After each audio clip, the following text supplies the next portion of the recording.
Hello friends, പുതിയൊരു promo റിവ്യൂയിലേക്ക് എല്ലാ കൂട്ടുകാർക്കും സ്വാഗതം. അങ്ങനെ നമ്മുടെ ബാലേന്ദ്രൻ വൈജയുടെ ആങ്ങളമാരോടും ബന്ധുക്കളോടും സംസാരിക്കാനായി താഴോട്ട് ഇറങ്ങി വരുന്നു.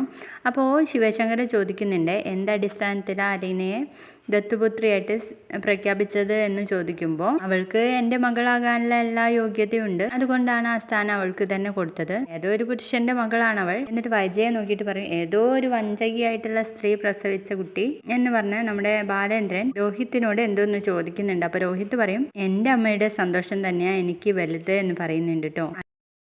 ഈ ഒരു സംസാരം വലുതാവുകയും രാജീവന് ബാലേന്ദ്രന്റെ കയ്യിൽ നിന്ന് അടി കിട്ടുകയും ചെയ്യുന്നുണ്ട്. രാജീവൻ തിരിച്ച് തല്ലാൻ പോകുമ്പോഴേക്കും ശിവശങ്കരൻ ചെന്ന് പിടിക്കുന്നൊക്കെ ഉണ്ട്. വൈജയ്ക്കാണെങ്കിൽ ആകപ്പാടെ മാനക്കേടാണ് കേട്ടോ. അപ്പോ നമ്മുടെ ബാലേന്ദ്രൻ പറയുന്നുണ്ട്, ഇനി മുതൽ ഒറ്റയാൾ ഭരണമാണ് ഇവിടെ. ആരെങ്കിലും അലീനയുടെ പേരിൽ കൊല്ലപ്പള്ളിയിൽ നിന്ന് ഇങ്ങോട്ട് വന്നാൽ അപ്പൊ ഞാൻ കാണിച്ചു തരാന്ന് പറഞ്ഞിട്ടാണ് മുകളിലേക്ക് പോകുന്നത്. പ്രൊമോ വീഡിയോ ഇഷ്ടപ്പെട്ടാൽ തീർച്ചയായും ഒന്ന് ലൈക്ക് ചെയ്ത് സപ്പോർട്ട് ചെയ്യണേ.